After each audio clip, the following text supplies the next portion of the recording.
People complaining with science. Yeah. Shut up. The other thing.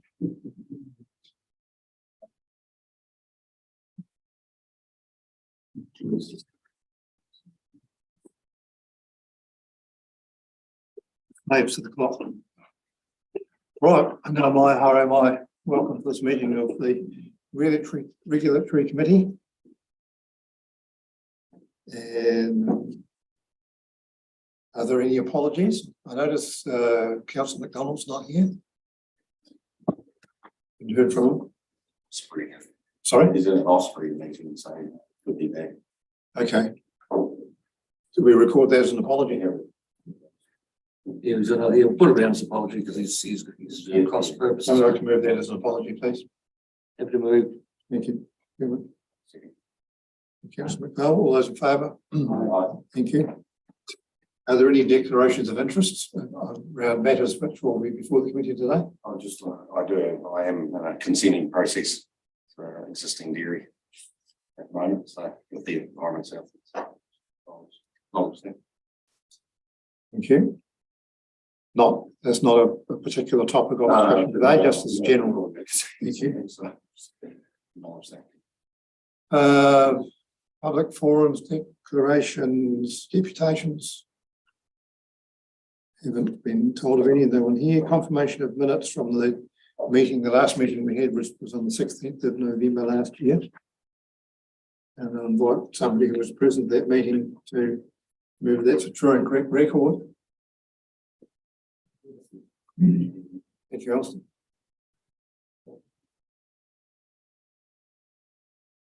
Seconder for that. Happy to second. Councillor Broadway. Well, no, you weren't. You were by Zoom. Is that still? I'll take it from Chairman Horrells. Something about whether you actually. I think you can second, but you can't. You can't move it. Okay. Thank you, Morris. We'll take it. So the rules about two presents. Is there any discussion on that motion? That it is a true and correct record of our meeting of the 16th of November. If not, put the motion. Those in favour, please say aye. Aye. Anyone against? That is carried. Thank you. Extraordinary and urgent business. Not aware of any. Okay. Supplementary reports or other.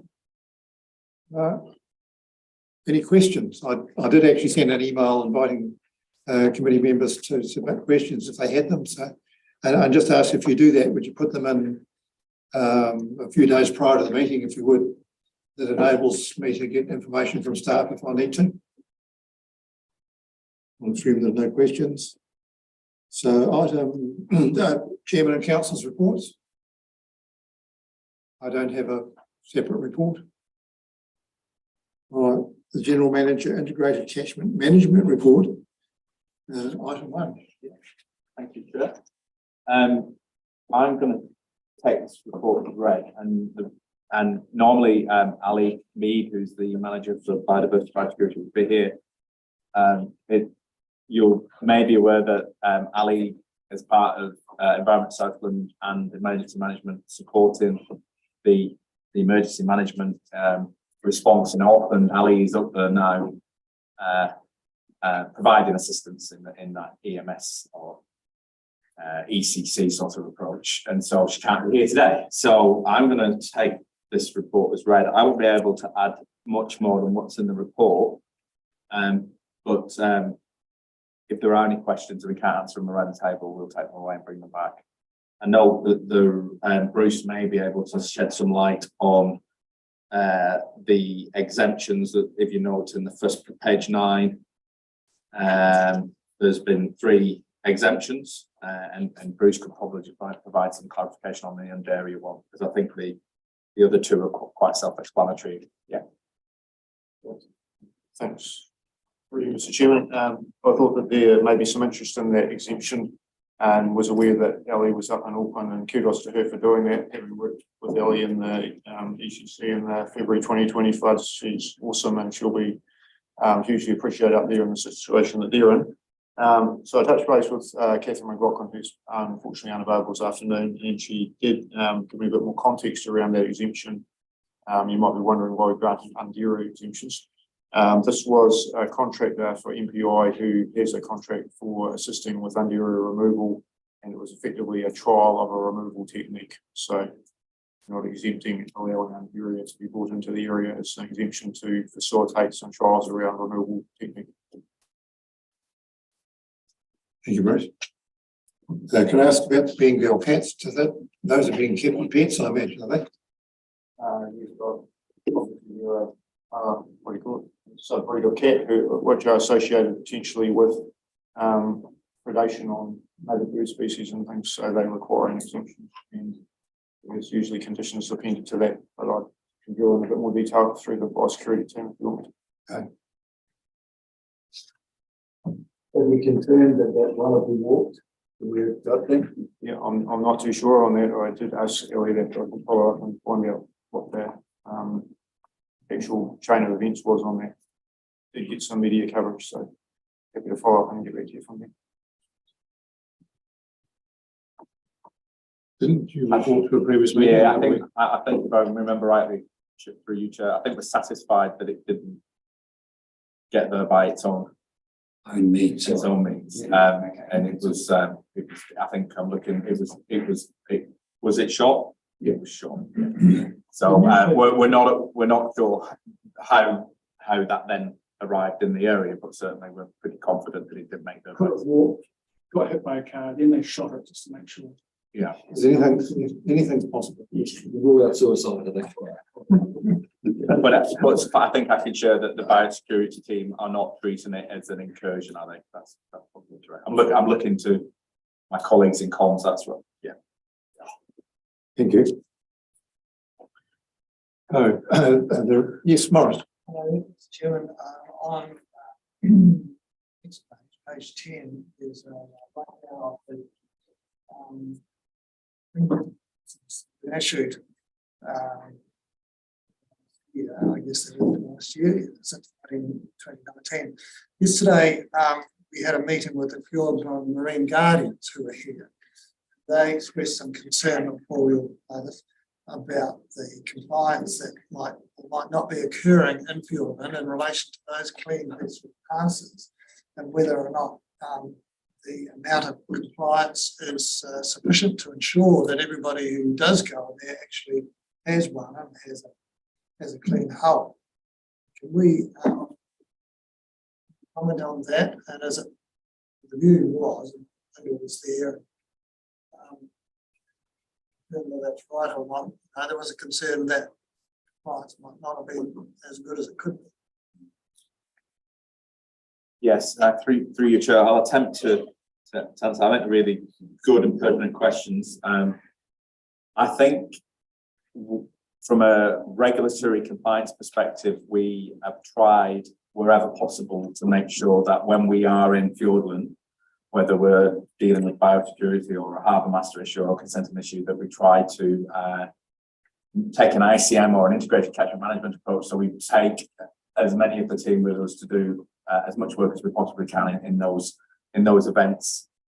As you look at the map, the coastline is huge, and the resources required to respond to the level that some of the partners want us to is probably impossible at the moment. We haven't shied away from trying to improve the way in which we prioritise places like Fjordland and some of our coastal work, and we're trying to work in an integrated way. So it's not just when we're talking about clean vessel passes, we're trying to say, well, it's not just the biosecurity team to do that. We could use some of the compliance officers to do some of that work. Suffice to say, it's a conversation for this committee to have around priorities, and when we use things like annual plans and LTPs, that's when we need to have those conversations around where best to place resource. But it is a challenge because it's such a vast coastline. It's not easy to do. I'm going to hand over to Donna because she signaled she's got some extra information that might be useful. For you, Mr. Chair, there is a trip heading in on Thursday or Friday this week, weather dependent, They'll work over the weekend and return back on Monday, and the bulk of that work is clean vessel pass and diving on moorings. It's a joint project between biosecurity and compliance. So there is work this week. Alistair. Is it through this committee where, because it also came up yesterday that there is no proper area to clean these boats down, even if they do get caught.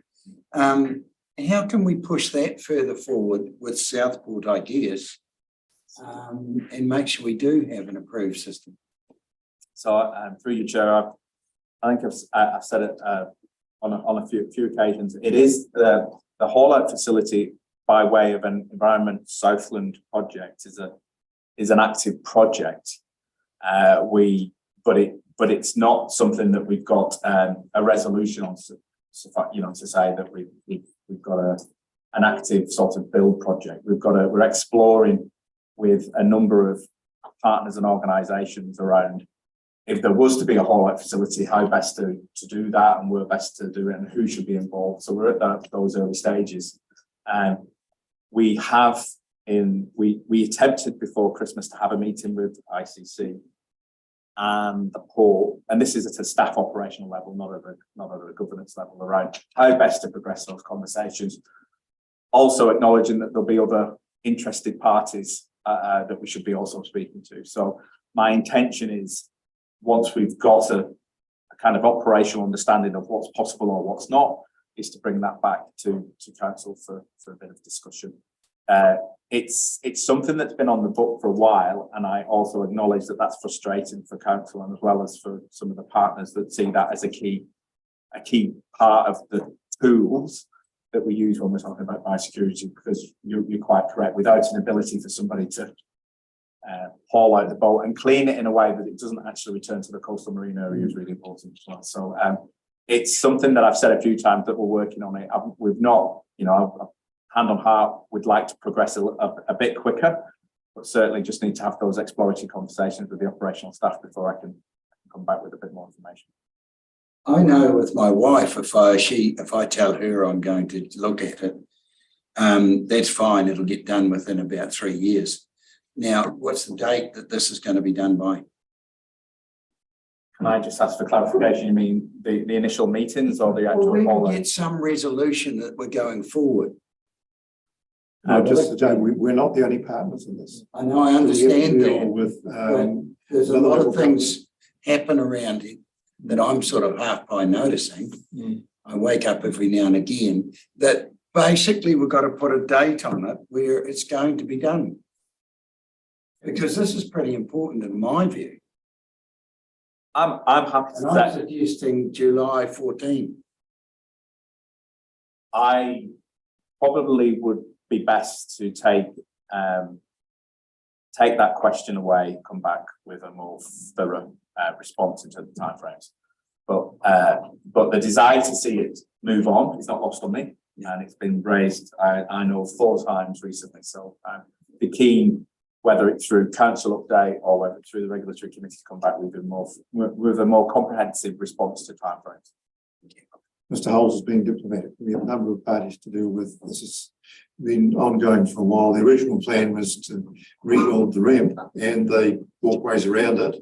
The ramp was to be designed at a level where it could hold a boat weighing 30 tonnes with the lifting and coming out and then go up onto a piece of land near where the slipway is.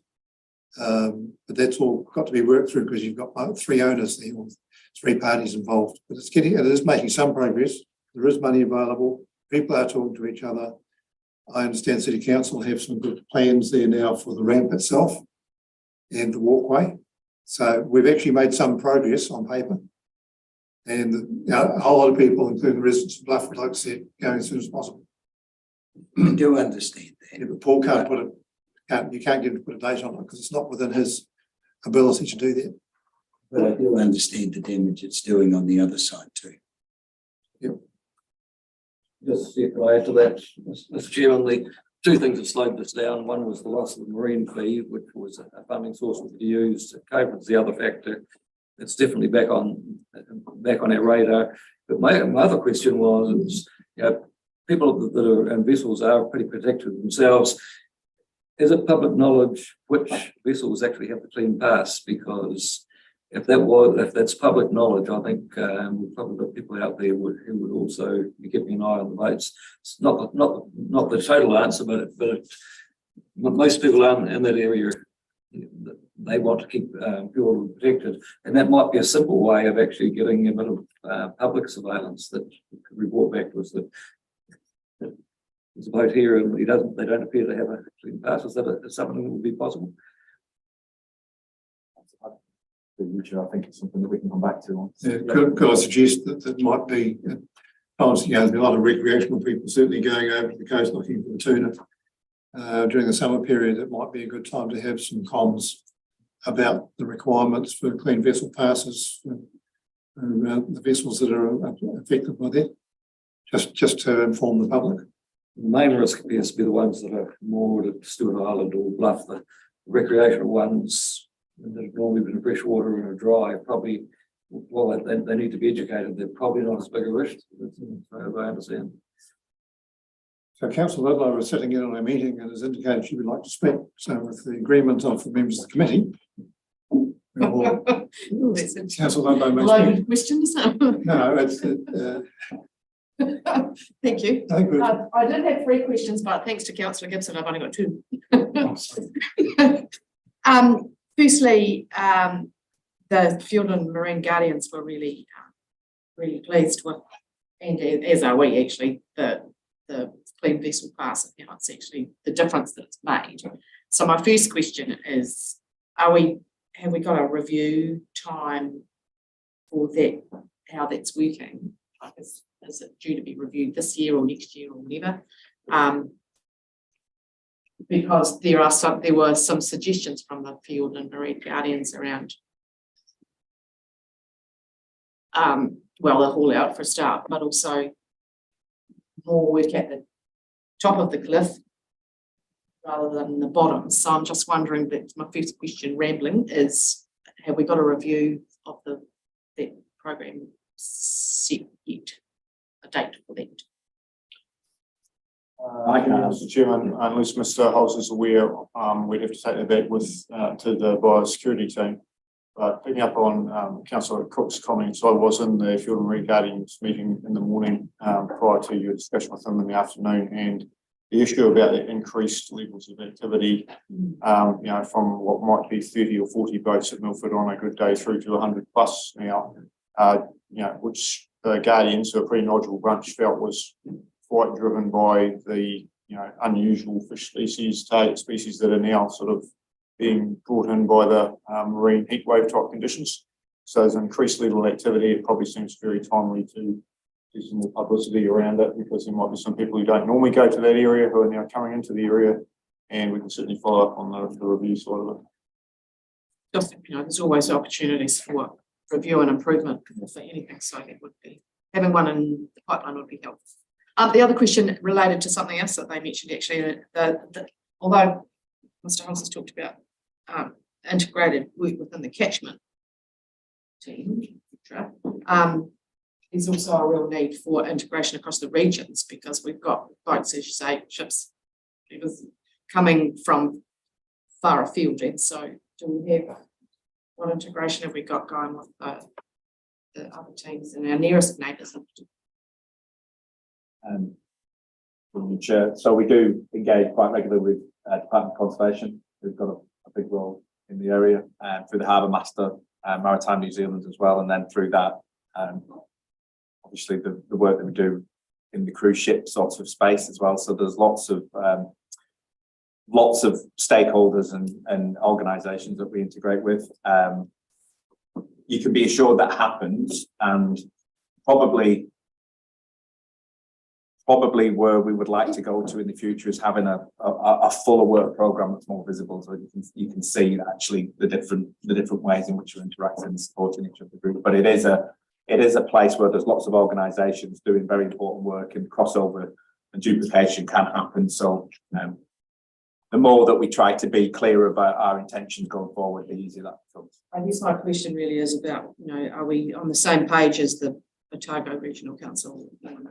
We East Coast so that the boats that are coming out of the areas are checking so that they don't get to us.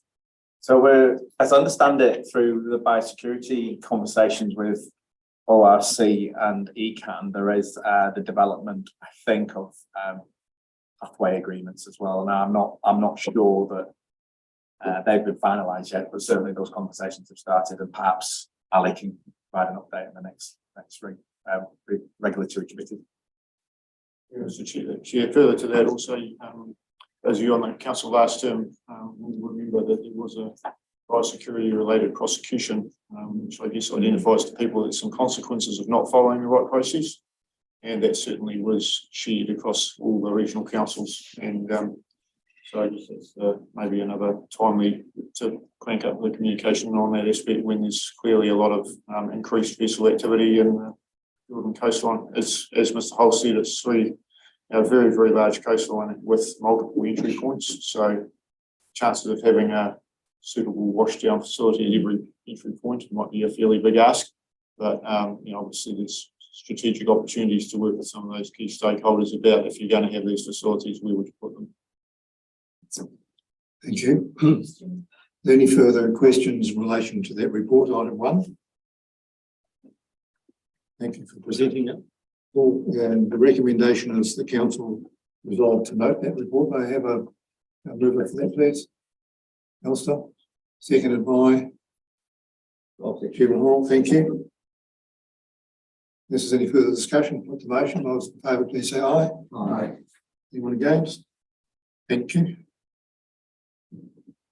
Item 2, consent team activity and performance. Hand over to Bruce Halligan. Mr. Chairman, I think the report has really sort of highlighted a couple of key issues, particularly in the current emerging issue space. I just wanted to sort of make you aware, particularly at the bottom of page 12 of your agenda, some changes that have happened around the National Environmental Standards for Freshwater Management. Regulation 24 has been amended towards the end of last year. So effective from December, that places an increasingly high bar, I guess, on consent applicants to show that basically that they're not going to increase contaminant loadings as part of their proposed activity. And you'll see that a consent authority must not grant a consent if that is the case. So it's quite a high bar. What that means, as I said at the top of page 13, is we're sometimes asking for some further information from consent applicants if their contaminant management is not clear, and or if they haven't proposed some mitigations to deal with these sorts of activities that may generate high contaminant loadings. So that's an additional regulatory elevation of the bar, I guess, that I thought it was worth you being generally aware of, and could potentially drive some queries to yourselves about whether we're being too tough for us and for too much information. So that's maybe a situation where we will be asking for an additional level of detail from time to time. We've socialised that with the Consents Consultants Forum. It's a national issue. Obviously, all the regional councils have been driving some comms on it. We've also been liaising with their science team just to try and get an Environment South and flavour on what we're requiring. I've seen some documents from some other councils which are very large and very comprehensive, but might be quite difficult for people to pick up and run with. So we're trying to get a pragmatic approach to that.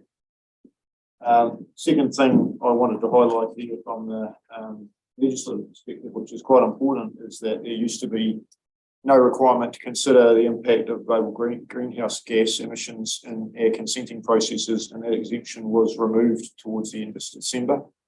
So what that does is really, again, elevate the bar for consent renewals or new activities that are proposing to burn fossil fuels.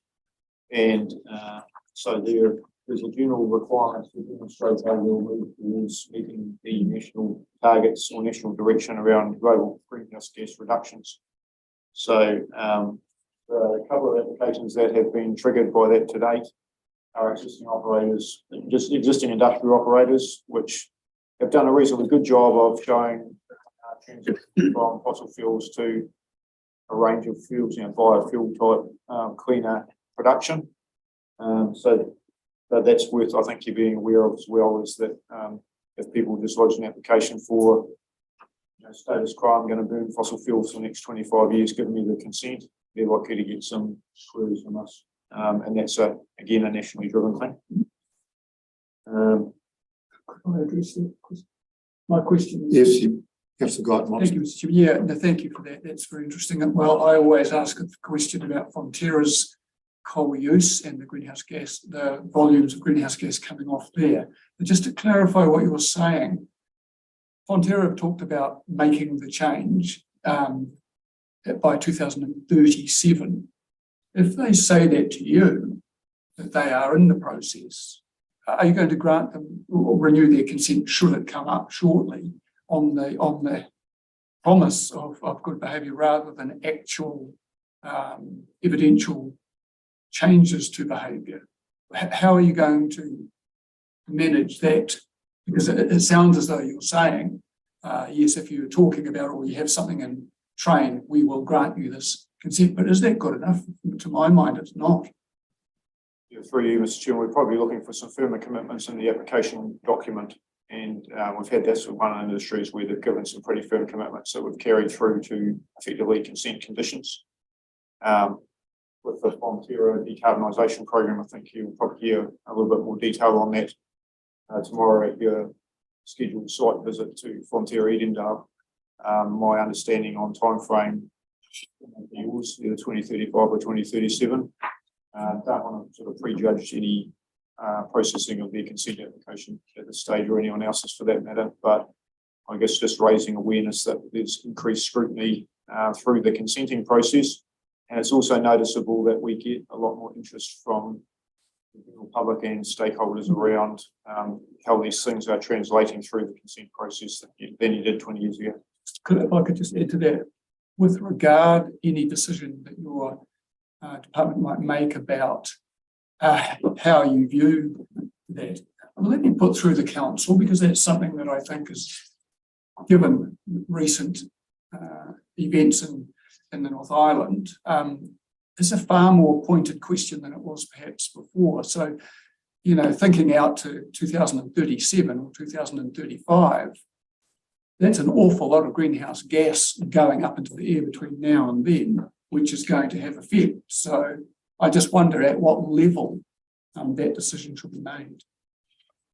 Yeah, through you, Mr. Chairman, I'm aware of a situation in the Upper South Island. Yeah, there's some reasonably intense scrutiny around how a particular application of this type should be processed. In other words, whether it should be processed in-house or publicly notified or externally processed. I'm a little bit wary of prejudging any of that in this forum, but we certainly would be closely scrutinising this activity. It's probably all I'm saying to say. All right. Consent applications are governed by the rules and the Resource Management Act and any new legislation that comes through. If the government have passed legislation which says that we must take the climate change or emissions into account, then that will be taken into account at the time when the application is made. Yeah, through you, Mr. Chairman, just further to that comment too, as I've said in the report, there's been a reasonable dearth of guidance material as to how to interpret these provisions. And I think it's fair to say there's been a reasonable amount of dialogue across the consents departments of all the councils about, you know, what this means, particularly for existing industry and what sort of levels of information are being requested. So it's somewhat of a grey area at this stage. It's a developing area, I guess. Well, climate change wasn't formally a factor in a consent application. It now is, but it doesn't tell us how to apply that. That's the issue. So, Bruce, you carry on with your report and we'll come back to questions. Yeah, just probably feeding through, moving on to some of the other dialogue around keeping across the legislative reform that's happening across the sector. Obviously, councils have been involved in dialogue on some of that, but we're trying to make sure we're logging into these forums and things as they arise. Moving down the bottom of page 14, workforce is something that remains a bit of a challenge, not only for us, but right across the country. At the moment, our processing timeframes are compliant and works moving through reasonably smoothly, and processing capacity is generally manageable, but it's reasonably delicate situation, so it's something we're keeping a firm eye on. We've got some overflow capacity through Otago Regional Council arrangement and some local consultant support, but that's sort of managing all right at the moment. Sort of further on to middle of page 15, there is a reasonable level of uncertainty around a lot of the stuff that we're doing at the moment, and there's certainly some level of frustration at times from consent applicants who want us to be able to provide some more definitive future focused stuff. For instance, if we've got a farmer, they want some level of certainty, understandably so, about how they should invest and where they should invest to future proof their operation. There's lots of regulatory balls in the air, both locally and nationally and regionally, and that can make that level of certainty a little bit difficult to provide at times. Just sort of moving on to the report, it's generally the rest of it is sort of an update on but more specific around the particular activities that we're dealing with.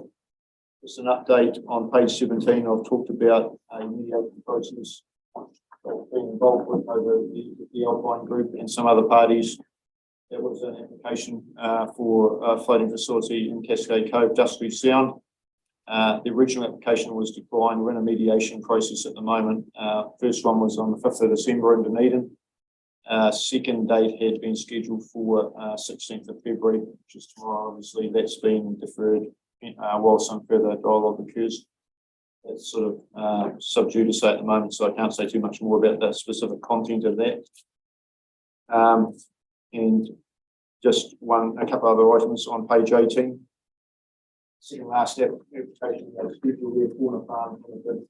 We have scheduled a hearing for the 21st of March on that. That was a notified application for a dairy farm related activity. And Councillor Cook has finally volunteered to be part of that panel, so that's really good. And the other application, Blue Sky Meats, the submissions are closing shortly on that one. Well, thank you, Bruce. I had a question in relation to the first item, Regulation 24. Now, the first thing I've noticed that the rule is applied to the catchment, not just to the property involved. So that's actually quite a major change. That if you're involved in intensive farming, you're concerned about your property and what it does. But we've had what we call cumulative effects, where individual properties are compliant, but it's just death by 1,000 cuts that each one contributes a bit more to the catchment, to the environment. So this rule now says we have to take into account the catchment loading. Is that my interpretation correct?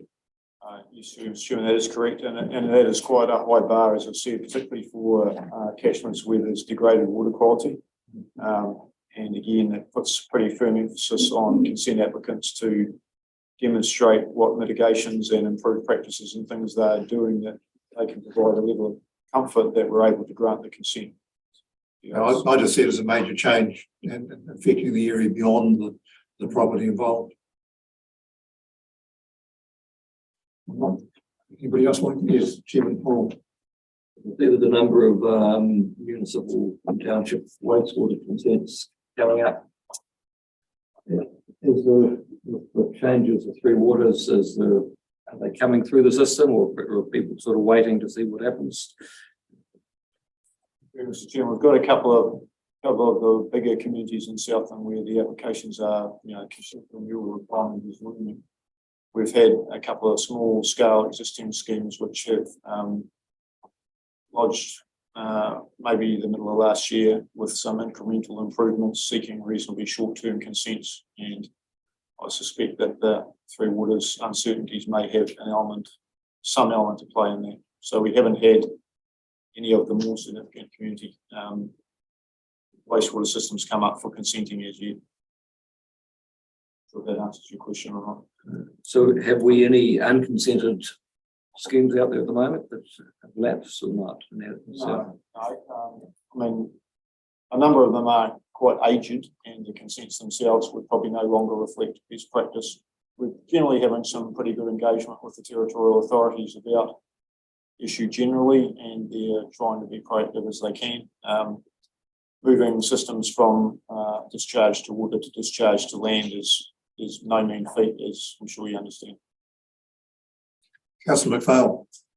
Just in regards to, working with third-party agencies and the response times. And that's just in regards, I know it's something that I certainly do hear a bit about, things getting held up and blamed.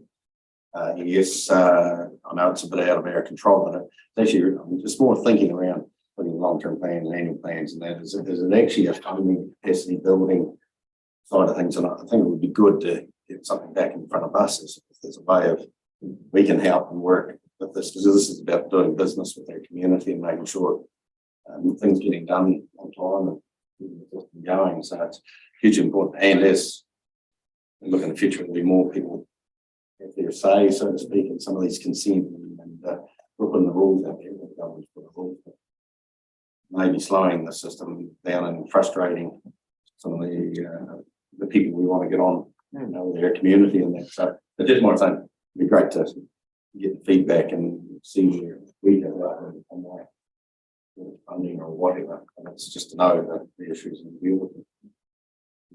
Help with that.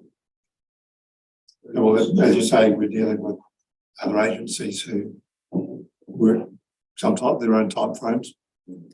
Yeah. Mr. Chairman, for at least one of those agencies, resourcing is a bit of an issue, but they have been moving proactively to address that. Sometimes some other agencies have some hierarchical structures that they need to move through to obtain the appropriate person authorised to provide a particular feedback, and that can take a little bit of time. Thank you. Yes, Morrison. Thank you, Mr. Chairman. Yes, there are three questions. One firstly relates to regulation 24. If somebody, say a dairy farmer or somebody wants to modify their operation so that it requires some new consents, but would result in at the end of the day, them having new performance, reducing extra costs. Is that process facilitated? Is that made easier than somebody wanting to just turn it over and do the same before? Or are there mechanisms within the system to make it easier for them? Yeah, brilliant, Mr. Chairman. I'd say generally yes. Like, for instance, if somebody came in saying, well, I've been doing this farming activity for the last 25 years and I just want you to reconsent it as is, with not much recognition of their current legislative framework and mitigations and improvements and things, that would be likely to be a significantly harder process for them, possibly publicly notified. Probably publicly notified, I can't prejudge that, but it may well be. Alternatively, if somebody comes in with lots of mitigations and, you know, they're adding things like a wintering barn or a constructed wetland, or they've got really good best practice measures, and or they're increasing their overall, reducing their overall effluent loading and stocking rate, that's likely to be a much improved pathway for obtaining the consents that they're looking for, because it's much more aligned with the national and regional direction of travel. All right, that's good to hear. Thanks, Bruce. A couple of others.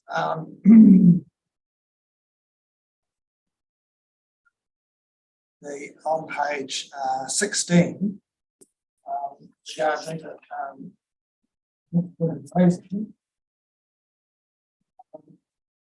we think that the requirement to get consents in some situations here where they don't comply is making people move away from bad practices in the past and go into better practices, or it's a bit like the last question, really, I suppose.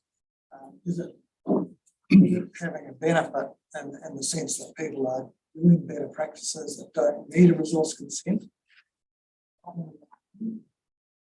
Mr. Chairman, I think generally speaking, and I don't know, one comment as well, intensive winter grazing practice has improved significantly over the last 2 or 3 seasons, and that's sort of reflected in the recent flyover that Donna's team and the catchment integration team did, where the crop plantings were largely compliant. There was some follow-up items, but not a lot. I guess we haven't had the influx of intensive winter grazing consent numbers that we had anticipated. But practice seems to be good. So that means that people are complying with the practice and permitted activity criteria, then that's a good thing as well. Right across the country, I think intensive winter grazing numbers, I've got some recent numbers from other parts of New Zealand and they haven't played out anything like the volume that maybe was initially anticipated. I guess from a Southern Province point of view, we haven't currently got a lot of red flags around bad intensive winter grazing behaviour, and if overall sectors are doing the right thing, then that's a good thing.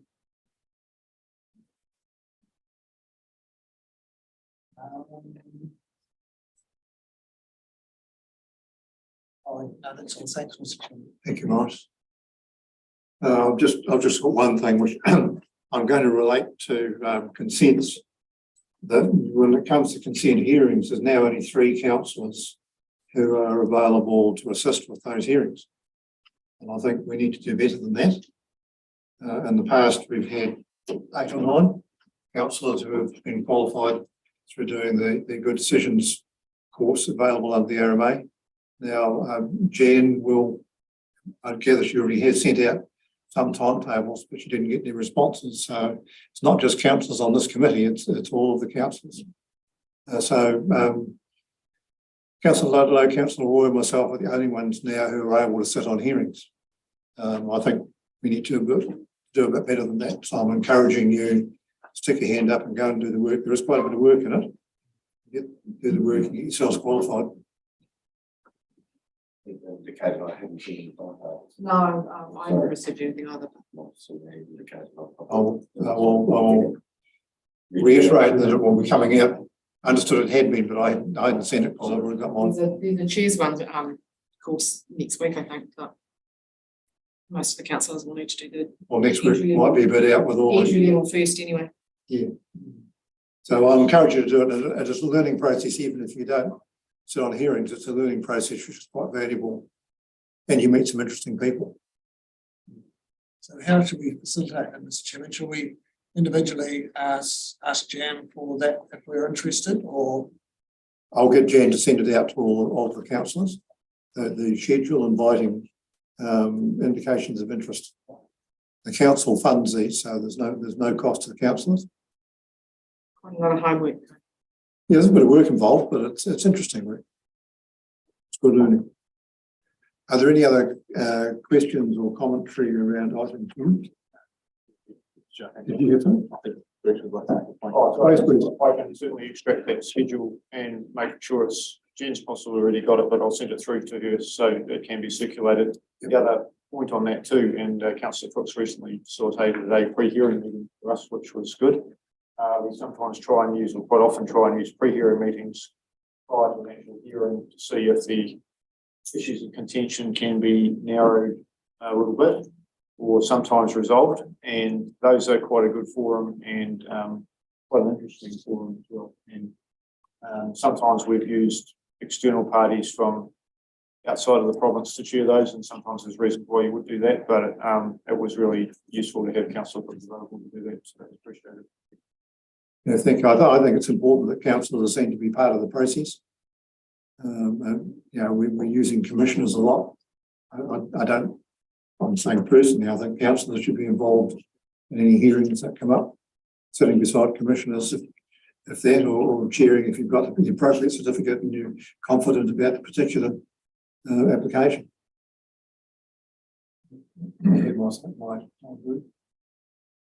Are there any more comments around item 2? The recommendation is that we note that report. Moved by Councillor McPhail, seconded by Councillor Rodway. No further discussion. All those in favour, please say aye. Aye. Anyone against? Okay, thank you, Brett. Environmental Compliance Division report. Oh. Mr. Chair, through you, I'll table the report and take it as read, just with a few updates since the writing of the report. Page 20, I've spoken about the Dairy Top Performer program, which we've been running for the past few years.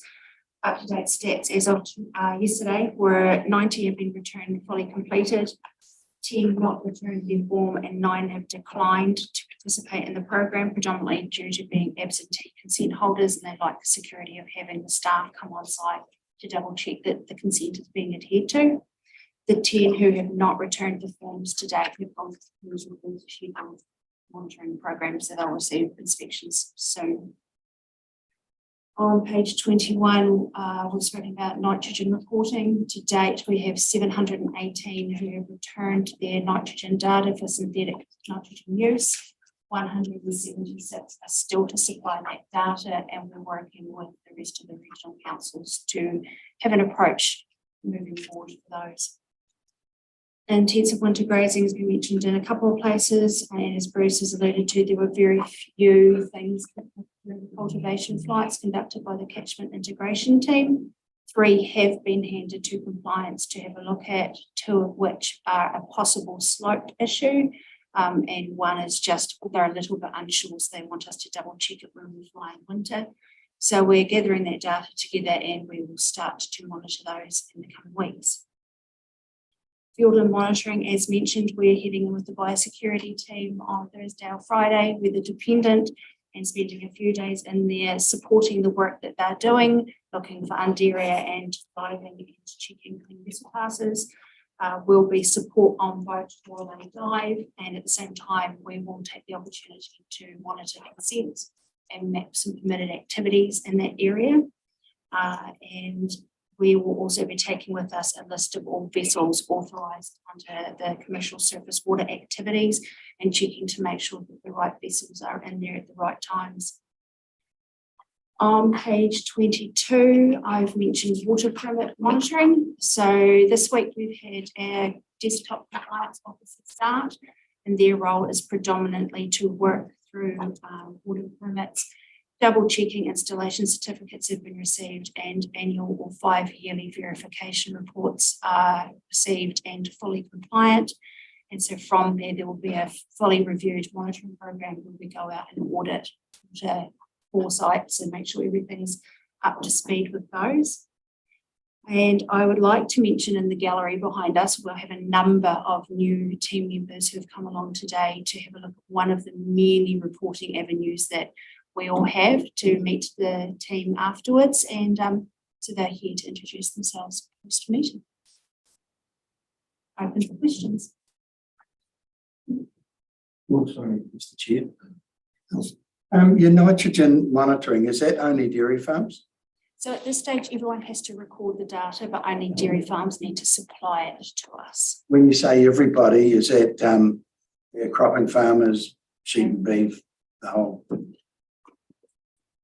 And it is made a little bit easier through you, Mr. Chair, for anyone who are using the big companies, because that's already in your maps if you're using Rivers Down and Balance.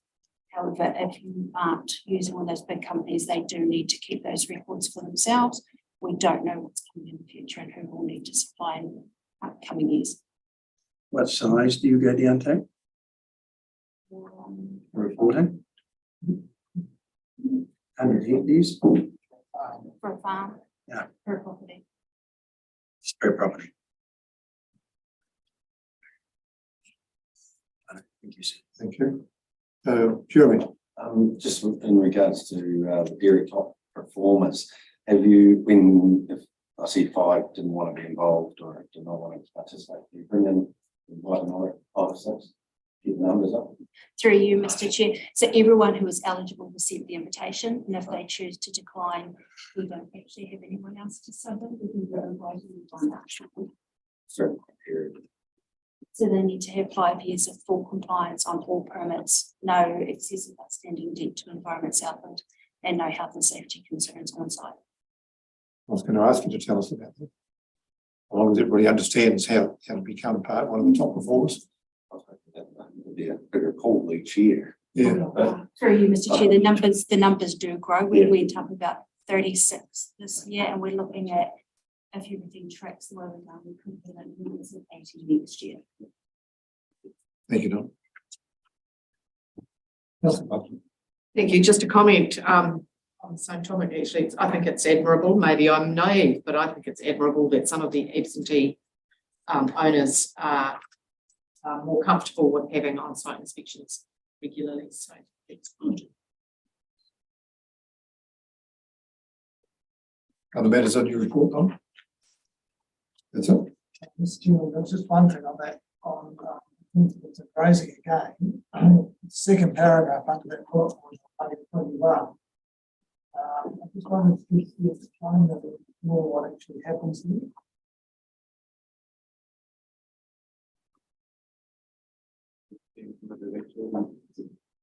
So when they use the council tool, So through you, Mr. Chair, they can, Bruce, please feel free to chip in.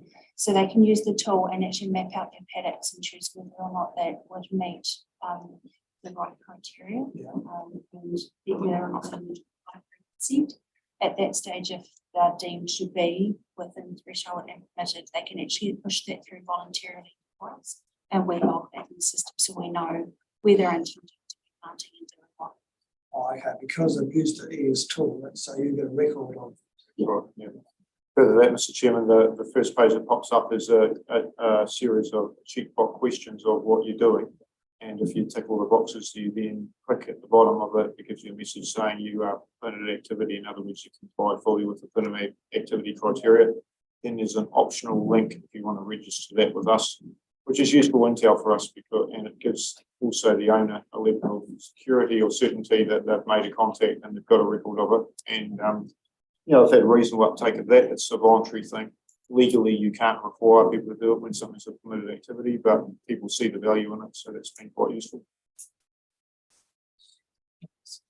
Right.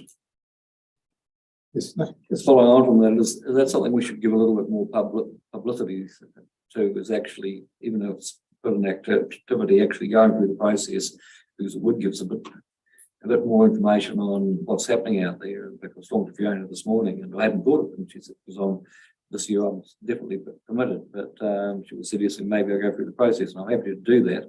So it might be quite good to encourage other people to do that, because it gives us a bit more information going forward. We probably are surprised at the numbers we've had applying. I drive around the countryside and I see a lot of people have either moved away from bulb crops or the moved to flatter paddocks than they were, at least in the interim. Either way, it's a good result, I guess, but it would be good to have a bit more information just for our own purposes to know. Chairman. Just a quick question, just in regards to the winter grazings and deemed permitted activities. Are we getting more, like, talking with other councils? And I don't think any other councils deem permitted activities, so they go through the consent process. Are we getting more people still engaging with having the deemed permitted activities compared to, you know, what other councils expecting or what we were expecting? You know, do you think it has helped engage? It's a good question. I think probably possibly in two ways. I think maybe there's some issues that we're looking to seek to try and make it easy for people to comply and provide some alternative pathways. And you know, we've got not massive numbers, but we've got a number of people who applied for the implemented activities, had them granted, and that gives them some certainty. So I would say we've generated some more contact on the issue that we may not have got otherwise if we hadn't had that pathway available.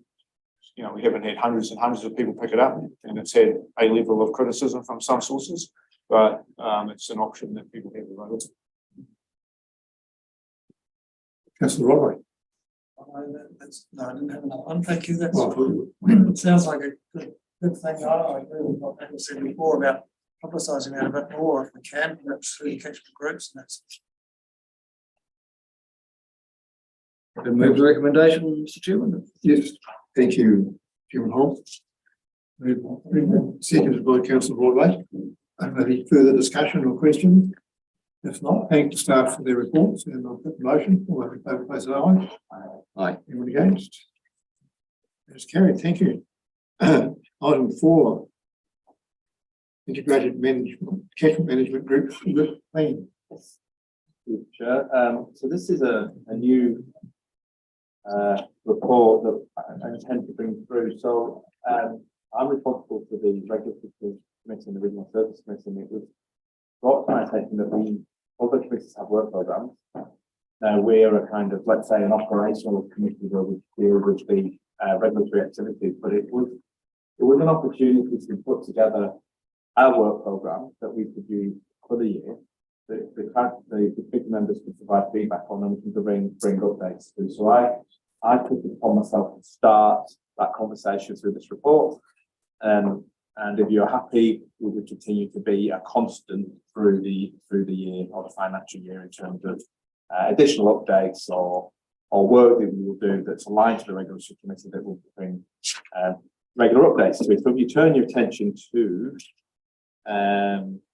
page 28 and 29, I've gone some way to sort of say, well, it's a given that we'll have our regulatory reports come through, just as we've just heard from Bruce and Donna and Ali. In addition to that, I feel that some of the regulatory activities that are undertaken by the catchment operations team need to come through here, as well as harbour master related stuff. So that's not going to be a regular report, but certainly when they use their regulatory powers or whatever, I feel that that's an additional report that will need to come through. So I've alluded to that.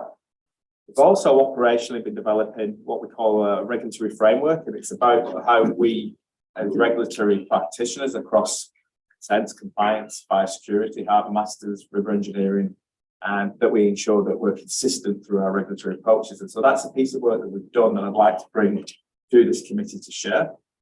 And that's something to have alluded to. We're also keen to develop, and through Donna's team, a permitted activity monitoring programme, which is a challenge for a number of regional councils, because that's not work that we can easily recover, but it's also really important work because permitted activities is undertaken across the region, and sometimes if not done properly, they can have negative effects. So we're trying to develop a permitted activity programme, and I thought that probably prudent of us to bring that through to you for your feedback and consideration. Equally, you always have I wanted to put on the agenda that you have your annual compliance monitoring report. We're very proud of that report. It's quite a comprehensive report, so I wanted to put that on the agenda. It does gather a lot of conversation, both within the committee and externally. And also, I'd alluded to this previously, where we review, especially in compliance, our work programme on an annual basis. And priorities help us determine where we best direct our resources. So at the beginning of the meeting, we're having a conversation around compliance towards maybe say Fiordland or the coastal marine area. If we have an annual conversation around those priorities, that's one way where this committee can send some signals to the operational staff around what their views are around some of our compliance priorities. So that was a start of a Chair. It doesn't stop you as a committee asking for more work programme updates, but I just wanted to make sure that we're consistent with the other committees. And I thought I'd take this opportunity to put it on the table today. I think that's a good move. Elster? I think this is the place to bring it up, Paul, but we've had several discussions over the past 3 or 4 months regarding looking at improving water quality, improving flows of streams and stream health and all sorts of bits and pieces. I would like to put forward, I think Councillor Roy, when he wakes up, will go with us on this one. I know Councillor Pemberton will go with us. We want to go into a catchment area and put in small dams for water storage, I guess, and water quality. So, just to get an integrated thing across the whole catchment and get it working and take the people with us and show people that at least in Environment South, and we can do something that's going to improve the life of everybody in the community. And I'd like to put that one forward, and I see Councillor Roy is backing out at this moment, but he will come on board. How is not, Mr. It was my idea, not yours. Okay, you get the detail from I think Councillor Roy, sorry. the business on this committee or perhaps the climate change committee Yeah, well, it's an integrated thing, isn't it? And the Climate Change Committee. all have a better view than I have. But Yeah, I wanted to put it up for Councillor Roy now. And Morris will bring it up, I'm hoping will, at the Climate Change Committee. The whole of catchment approach touches a number of committees. The specifics around infrastructure and how that can be used to support I'm not sure, but certainly a conversation that the council can have. If I take a catchment operations or river management approach, where we will touch on that to some degree, but it would require a broader conversation, because you've got regional, the regional forum recommendations, and letting how we transition to a different approach in the future is something that might be best placed in strategy and policy committee. So it's something that we probably all 4 or 5 GMs could come and have some thought to and bring it back here. Yeah, and let's not get tied down with the crowd. Let's get it done. Well, no, it's a good suggestion. We won't assign authorship to it at the moment. No, because it's just a rule. I just say, following on the week, councillors are invited, committee members are invited to have input to our work program. There's items that you think should go on there for those meetings that we have for the coming 12 months, then you put them forward, please. Councillor. I just following on that conversation, I know there's some frustration out there with the NES, which wants to protect wetlands, but inadvertently it's made it a little bit more difficult to actually develop them.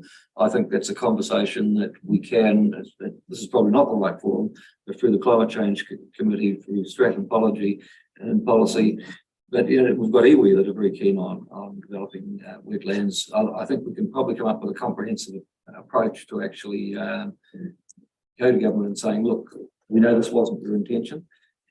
Unfortunately, we can't do it tomorrow, Alice. These things take time to get the changes, but we've got a broad consensus from the regional forum to most other groups that actually this establishment of strategically placed wetlands are going to be very, very useful in actually improving water quality.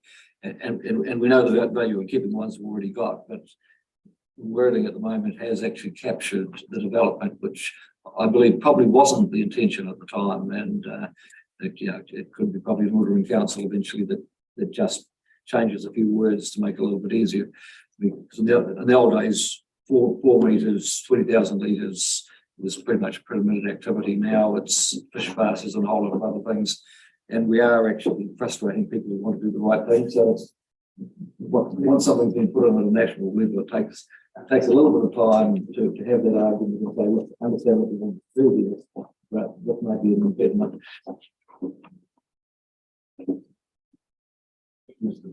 Councillor Ludlow, you may speak. Not stopping me, Councillor Roy. You're allowed to speak. I know.